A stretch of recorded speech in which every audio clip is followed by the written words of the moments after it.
திருக்குறள் உரைப்பாயிரம்.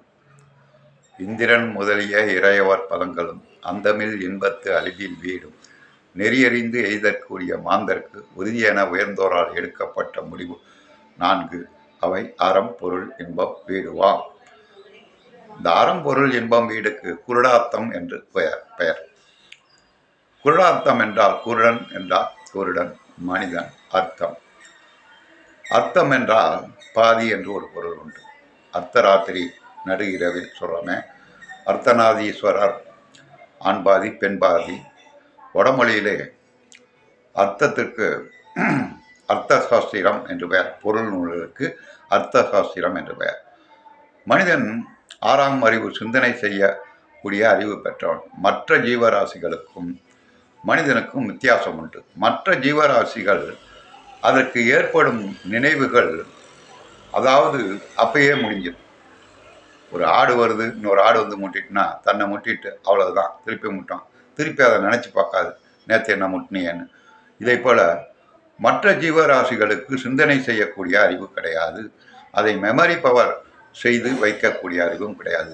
மனிதனுக்கு மட்டும் சிந்தனை செய்யக்கூடிய அறிவும் ஏற்படும் செயல்களை அதை நிலைப்படுத்தி வைக்கக்கூடிய அறிவும், அதாவது மெமரி பவர் மனிதனுக்கு உண்டு. இப்பேற்பட்ட சிந்தனை படைத்த மனிதன், இந்த மனிதனாக சிந்தனை செய்யப்பட்ட மனிதன், சிந்தனை அறிவுக்குரிய மனிதன் தன் வாழ்க்கையில் முன்னுக்கு வர வேண்டும். இப்போ நம்மெல்லாம் உழைக்கிறது கஷ்டப்படுறதுலாம் இதுக்கு எப்படியோ வாழ்க்கையில் முன்னுக்கு வந்துடணும். இந்த சிந்தனை செய்யக்கூடிய அறிவு பெற்ற மனிதன், ஞானிகள் என்ன செய்தார்? இதே மனித பிறப்பு தொடர்ந்து பிறந்து பிறந்து பிறந்து இறப்பது இல்லாமல் எப்போதுமே நிலையான இன்பத்தோடு வாழ வேண்டும் என்று சிந்தனை ஆசைப்பட்டான். அவ்வாறு ஆசைப்பட்டவன் இந்திரன் முதலிய பதங்கள் என்றால் பதவிகள். இப்போ மினிஸ்டர் ஒரு 5 வருஷம் இருக்கார், அப்புறம் அதுக்கு பிறகு 5 வருஷம் முடிஞ்சிட்டா, அந்த காலங்கள் முடிஞ்சிட்டா அவருடைய இன்பம் போயிடும். அதே போல பதவங்கள், இந்திர பதம், சிவபதம், விஷ்ணு பதம் என்ற பதங்கள் இருக்கின்றன. இதை அடைய நினைத்தான். அந்த காலங்கள் முடிந்து விட்டால் அந்த பதவிகளும் போயிடும். அதனாலே இந்த காலங்களும் அழியக்கூடாது, அதனுடைய இன்பமும் அழியக்கூடாது என்று நினைத்தான்.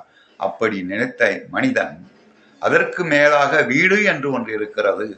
அதாவது வீடு என்பது கடவுளை அடைகிறது. அதை அடைந்தால் எப்போதும் நிரந்தரமாக இன்பமாக இருக்கலாம் என்று சிந்தனை செய்து முடிவெடுத்தான். அவைத்தான் அறம் பொருள் இன்பம் வீடு. புரியுதுங்களா? வீடை சிந்தையும் மொழியும் சொல்ல முடியாது. அறிவாலையோ வார்த்தையாலோ கடவுளை பற்றி அவனாலும் சொல்ல முடியாது. புரியுதுங்களா? மற்ற 3களால் சொல்லலாம். அறம் பொருள் இன்பம் இவற்றினால் கூற முடியும். துறவரமாகிய காரண வகையால் தான்